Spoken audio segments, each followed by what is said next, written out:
আসসালামু আলাইকুম প্রিয় দর্শক, রাফিস মম চ্যানেলে আরেকটি পর্বে আপনাদের স্বাগতম। অনেক আপুরাই বাচ্চাদেরকে নিয়ে অনেক টেনশনে পড়ে যে বাচ্চারা পর্যাপ্ত পরিমাণে খাবার খায় না, তেমন একটা ওজন বাড়ে না, লম্বাও হয় না। তো সেই ক্ষেত্রে আমি বলবো যে বাচ্চারা যেহেতু খুবই অল্প খায়, তাই চেষ্টা করবেন বাচ্চাকে অল্প খাবারে বেশি পুষ্টি দিতে। যেমন কয়েকটি পুষ্টিকর উপকরণ দিয়ে একটি খাবার তৈরি করতে, যেখান থেকে বাচ্চারা অল্প খাবারে বেশি পুষ্টি পাবে। তো আজকের পর্বে আপনাদের সাথে তেমনই একটি রেসিপি শেয়ার করছি।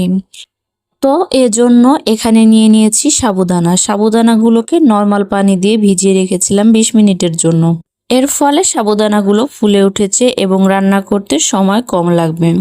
তো যাই হোক, প্যানের মধ্যে সাবুদানাগুলোকে দিয়ে এবার দিয়ে দিচ্ছি আমি এখানে 1.5 কাপ পরিমাণে লিকুইড গরুর দুধ। দর্শক, এখানে একটি কথা বলতে চাই, যে সকল বাচ্চারা গরুর দুধ খায় না বা যে সকল বাচ্চাদের খাবারে এখন পর্যন্ত গরুর দুধ যুক্ত করেন নাই, তাদের ক্ষেত্রে এখানে গরুর দুধের পরিবর্তে নর্মাল বিশুদ্ধ খাবার পানিটাই ব্যবহার করবেন।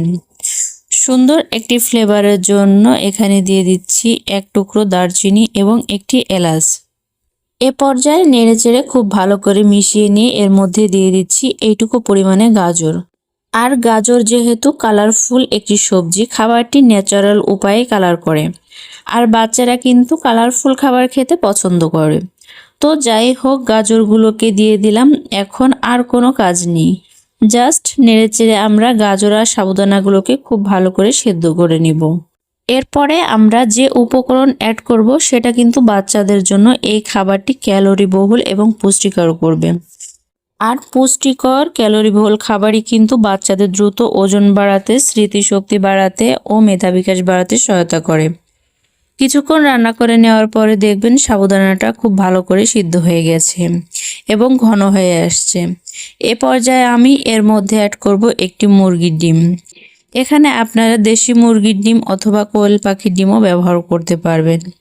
ডিমটাকে খুব ভালোভাবে ফেটিয়ে নিয়ে আমি খাবারটির মধ্যে খুব ভালো করে মিশিয়ে দিচ্ছি। দর্শক, ডিম আর গাজর গরুর দুধই হচ্ছে বাচ্চাদের জন্য আদর্শ ও সুষম খাবার, যা কিনা বাচ্চাদের সারাদিনের ক্ষয় পূরণ করতে সহায়তা করে, বিভিন্ন ভিটামিন ও মিনারেলসের চাহিদা পূরণ করে এবং বাচ্চাদের ব্রেন ডেভেলপমেন্টে, উচ্চতা এবং ওজন বাড়াতে সহায়তা করে।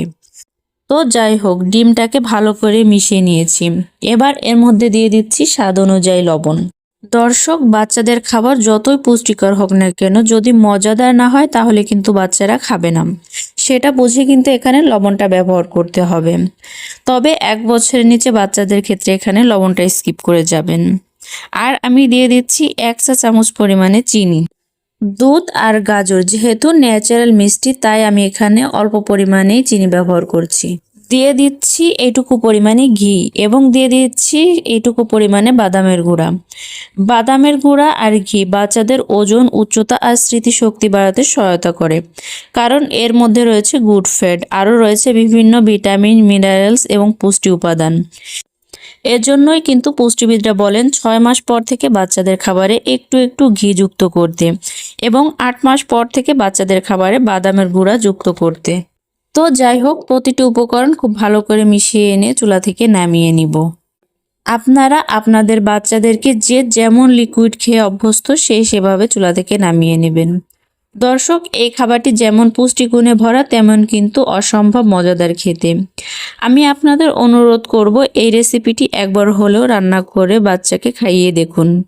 যে বাচ্চারা খাবার খেতে চায় না, ইনশাল্লাহ তারাও খুব মজা করে খাবে। এবং খাবারটি কয়েকটি খাবার উপকরণ দিয়ে রান্না করার কারণে খাবারটি অনেক বেশি ক্যালোরি বহুল হয়েছে, যেটা কিনা বাচ্চাদের অল্প খাবারে বেশি পুষ্টি দেবে। তো দর্শক, এই ছিল আজকের আয়োজন। রেসিপিটি ভালো লাগলে প্লিজ একটি লাইক দিবেন এবং বাচ্চাদের নিত্য নতুন খাবার রেসিপি পেতে চ্যানেলটিকে সাবস্ক্রাইব করে পাশেই থাকবেন। আল্লাহ হাফেজ।